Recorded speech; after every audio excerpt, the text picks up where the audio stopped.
Coach, thanks for watching this video on my hybrid wing tee system. I'm Coach Rich Erdely.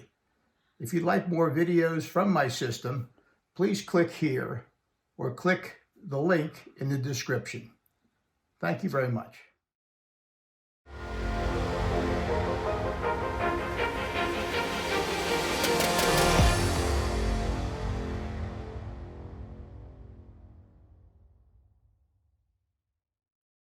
Okay, good morning, men. My name is Rich Erdely. I was the offensive coordinator at Carnegie Mellon University in Pittsburgh for 29 years out of my 45 years coaching. It's my pleasure to talk about my offense, the hybrid wing tee. And today, the first thing we're going to talk about is the introduction and philosophy. And we're going to get going here. I believe this is the most adaptable offense you can run because you can adapt it to your personnel. I've done it with all kinds of kids. I've done it with 5'8" quarterbacks and obviously 6'4" quarterbacks when I had Dan Marino. So we had, great throwers. We've had great runners at that position. I've had 145-pound guards in high school and 170-pound tackles. It's an angle blocking philosophy, and I think it's adaptable to so many situations. We're trying to create conflicts for the defense, either by personnel, by motions, and I'm going to talk about all of these things. We're trying to create conflicts for individual players. We want to put one person in particular in conflict in each situation. It could be an outside backer, it could be a defensive end, a 9 technique, it could be a defensive tackle, a 3 technique. So we're going to put these players in conflict, and I'm going to show you how we're going to try to do that. And I believe it all starts with a flank attack. And I look at plays, and if you want to run the trap, if you get a 3-foot hole or 2-foot hole, boy, you're happy. If you want to run the belly play or an off-tackle play, you get a 3-foot hole, you're lucky. And I'm looking at the outside. I'm looking at the flank. From the tight end to the boundary, you might have 15 or 20 yards. That's the biggest hole on the field.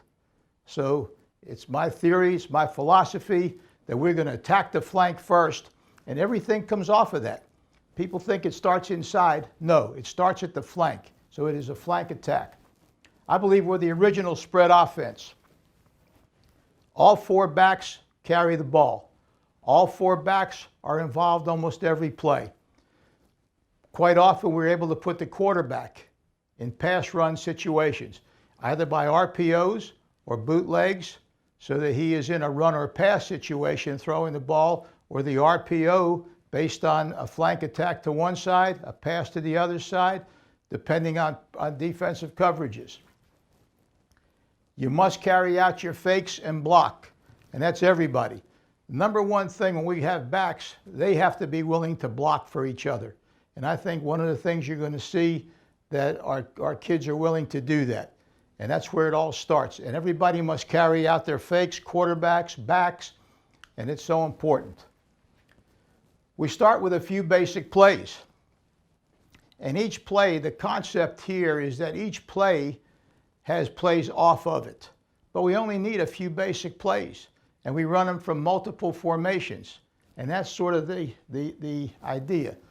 Now I've taken just one series here, the jet sweep. And I've been playing with the jet sweep since 1997. I was doing a Glazier clinic years ago in Cincinnati, and at the end of the clinic, a fella calls me and says, "Coach, I got a play I want to send you." So he sent me this tape of this play, jet sweep. And I said, wow, we can do so many things off of this.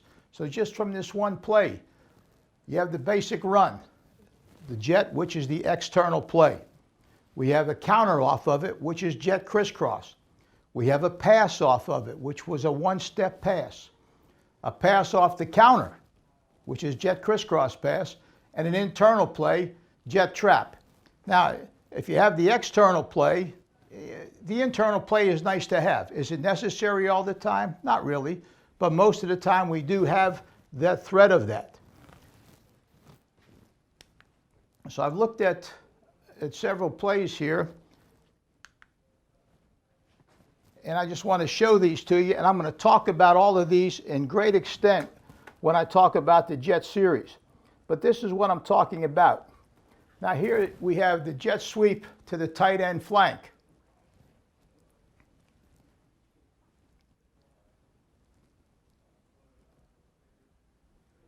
We have it here. And look at the fullback coming through and almost gets the key block downfield. Everybody is trying to block. Everybody's carrying out their fakes. Now the internal play off of that is jet trap. So here again, you're going to see my wing back here almost make the block. He's right down there. He gets the block right there to spring the fullback for an extra 15 yards. So the jet back is making a fake.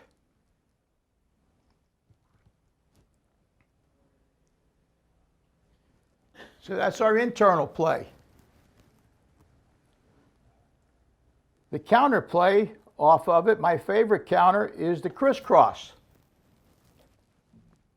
So this is halfback to halfback handoff.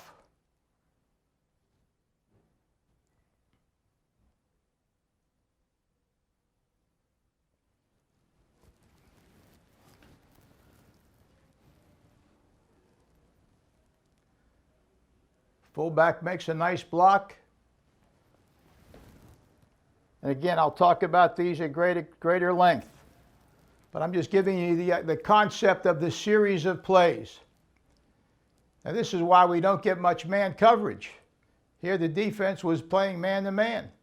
And it's difficult for them to cover everybody. And again, I'll talk about this play at great length. We can run a pass off of the counter. So the counter is the crisscross. Now we're going to run a pass. Halfback to halfback, pitch it back to the quarterback, and he hits the split end.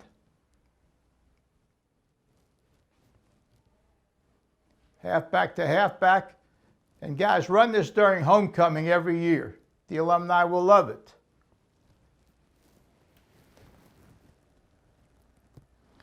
And finally, we started putting this in a one-step game. We saw the pros, particularly Tom Brady, very good at running a one-step game. You see here we have the corner off, and again, I'm going to talk about this at greater length when we talk about each individual play. But just to give you the concept of here we have 5 plays off of jet sweep. Now, what we're trying to do is to use multiple formations, motions, shifts, or combos. I call it create the element of doubt. And you see, I have here, screw the coach, because you've coached that kid up all week, and you're saying, son, when that tackle pulls, you do this. Well, what we're doing, the tackle is going to pull, and now it doesn't matter because he's seeing the backs moving in the backfield. He saw a shift. We played a wing T team one time and we shifted. They changed the format. They changed their defensive call. We went in motion. They made another defensive call. They had 3 defensive calls on one play. I got to think that out of 11 guys, one person is not going to make the correct reaction. I call it eye candy. So you're putting people in motion, you're shifting, and this is on every play, unless we're running on first sound, and that's particular to particularly short yardage offense. Now, this is who we were at Carnegie Mellon. We always had the threat of jet sweep, buck sweep, and belly slide from every formation. So as soon as we came out, the defense had to consider these three series because we always have the threat. And that's who we were. If you ask, we were a buck sweep, jet sweep, belly slide team with a quick passing game and a play action attack off of each play. So that was our concept. That's who we were. And I urge you to develop a concept, decide who you want to be. Now, you can't be all things, okay? You have to make decisions because why? You only have so much practice time. So whatever your thoughts are, and whenever you want to add something, you always have to think, how expensive is this? What is the cost to add this play? For us to add jet sweep, it's almost no cost. Certain plays, it's a big cost. I'm going to talk about buck sweep to a great extent, mainly because it's one of my favorite plays. Now, there's a lot of coaching in buck sweep. It's an expensive play. To me, it's worth it. To many young coaches today, it's not. I urge you to consider that. But you have to make those decisions based on your time, based on your personnel, of what you want to be. That's who we were. Buck sweep, jet sweep, belly slide. We had them in every formation. Now, when we got in shotgun and spread formations, nothing changed for us. The rules, assignments, landmarks, or mesh points, everything was basically the same. And I believe in that because what does it do? Similarity breeds consistency. You do it over and over and over again, and the landmarks are all the same. So it doesn't matter what formation you're in. It's just a play. It's just a formation, and the play is inherent in that formation. The motions are inherent. Now, again, this is my philosophy. There are 3 keys to offensive football. Number 1 is knowledge of assignment. And if you don't know what to do, you can't play. That's as simple as it is. And oftentimes, we maybe played a little bit lesser player because he never made a mistake. He knew what to do. So you must know your formation, your rules, your alignment, and your cadence. On every play, you can't screw this up. If you screw this up, we have a problem. The play will fail. All 11 people must be on the same page. So knowledge of assignment is paramount. The second is your first 2 steps. And this is so important, and I see today in the game that people really aren't coaching this up, I don't think, as well as you should coach it up. Because what does it do? Your first 2 steps puts you in the proper angle to carry out your assignments. Puts your body in the proper position, gives you leverage and technique. You need this on your first 2 steps. And if you don't, if you're supposed to step, if I'm the halfback, and I step with my inside foot, which I'm supposed to do, I'm going to be on the correct path to make my block. If I step with this foot, I can't do it. I've not done my proper step. I'm going to miss my block. So your first 2 steps get you in a body position, gives you a chance for leverage. And that's what this offense is about. It's about creating leverage, creating movement, creating angles for your people to block. The third thing, go fast, go hard, play tough. It doesn't take much ability to give effort. If you can't give me effort every time, you can't play. You know, and I don't care how good you are. You can't take a play off. You got to fake, you got to block. And there have been many times when we're grading plays, I'll give the quarterback a plus because he threw a touchdown pass, and I gave him a minus because he made a poor fake. Now, maybe we got lucky making a touchdown pass, but it was not consistent. It was not what we expected out of him. So you have to do your assignment on every play. Knowledge of assignment, first 2 steps, go fast, go hard, and play tough. Give it your all every play. Now we got a chance. I took one play here, the buck sweep. And I'm going to go back and forth to these 2 slides. We're in a particular offensive set here. Rip, and I'm going to talk about this extensively. Rip 628 buck sweep. I'll explain this all to you in another session.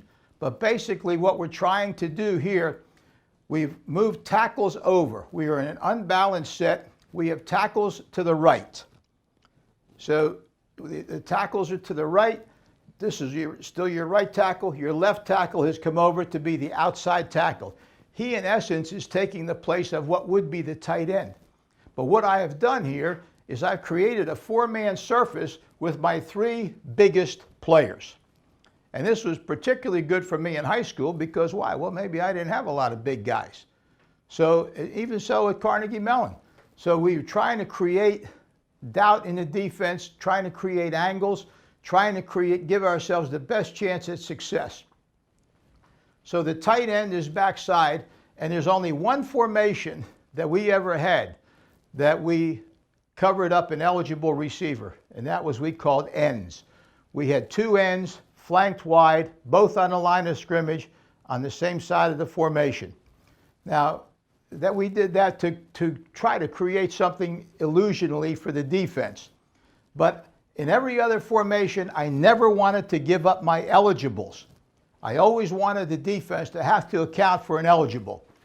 We ran buck sweep particularly from this formation because if the split end was still to this flank, usually that corner was so tight on my wing and he came so hard, it became so difficult for us to block him. By putting the spread end out there, now you back the corner off and you make the strong safety responsible for support. And that's normally what he does not want to do or was not been coached to do. So we retain all our eligibles, but I drew this play up because I wanted in particular to look at first steps. Okay, so let's look at the right halfback's assignment. Block down, first free man inside, aim for the inside foot of the tight end. Well, the tight end is over here, but he's taking the place of the tight end. So if I am that right halfback and all my backs are in the upright position, all are in a two-point stance, including the fullback. When I am on the wing, I have a slightly staggered stance, but my first step is inside, aiming for the inside foot of the tight end with my left foot. I stay on that angle. Now I'm reading this man here, the 9 technique, the man over the ghost tight end or the outside tackle, because why? Well, if I step down and he slants out into me, now I have to alter my course and take him on with an inside shoulder block rather than an outside shoulder block. But my first step got me in the proper position to do that.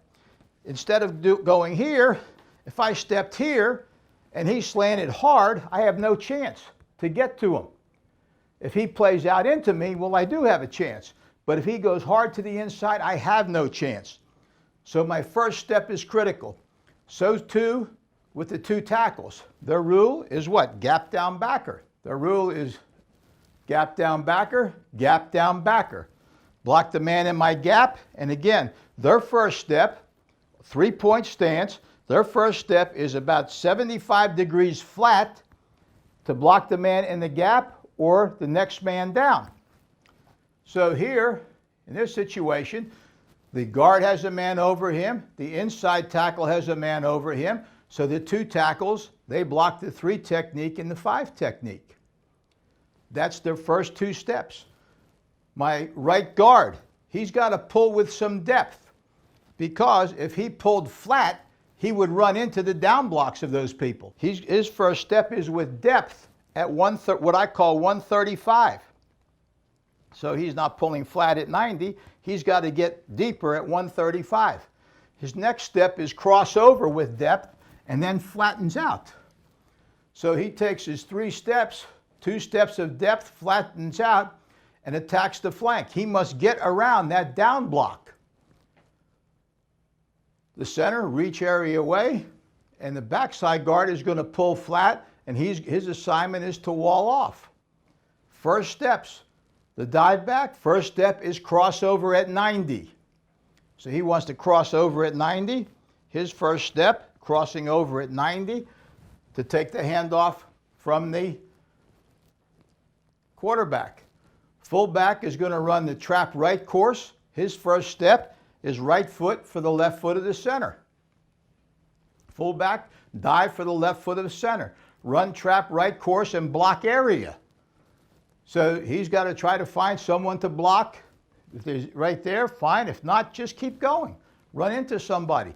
Make a good fake, and maybe they'll think you're good and they'll tackle you. So these are our thoughts. Quarterback reverse pivots on the midline. So again, here is my midline.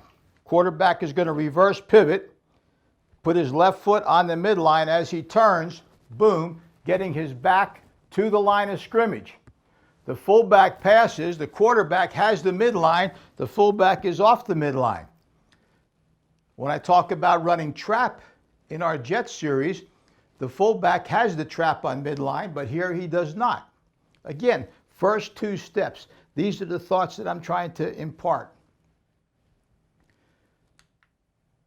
So, first two steps are critical. We see that. The spread end is going to fake his crack and go block the safety. We have everyone blocked except the corner. The back has to be his own blocker at some time. But I put this up again. I'm going to talk about this in great depth. I just want to point out one point here.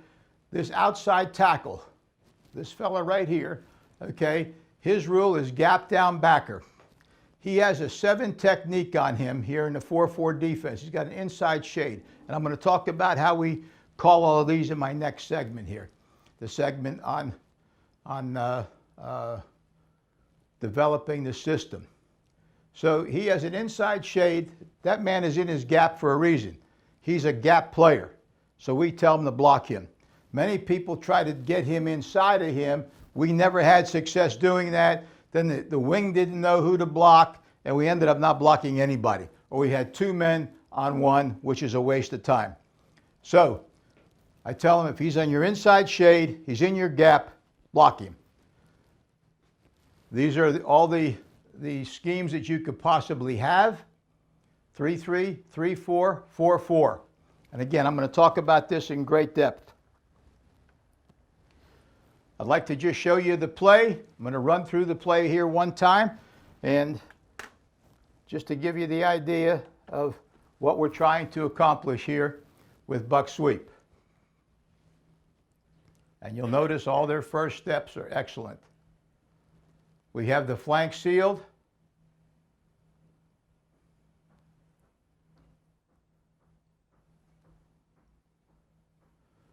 And you're going to watch our guards here kick out. We have a guard leading through. And you're going to watch 77, 69, 55. Look at all those kids still running downfield. Never give up on a play. You don't know what's going to happen. The ball carrier gets tackled. We have a fumble. You're there to recover. Never give up on a play. Hustle, hustle, hustle. Give 100% on every play. Nobody's laying down. Look at all our kids are up and running down there. Nobody is laying down. But it's effort. You cannot. If I have to coach effort, you can't play. If I have to coach effort, you can't play. So give us effort. You need no athletic ability to do that. I appreciate your attention here, and I hope you understood the philosophy of my offense, the four-back philosophy. Everyone is blocking for each other. Everyone is faking for each other. I call it the original spread offense because everybody runs the ball, and I think it's the most multiple attack you can have. Thank you very much.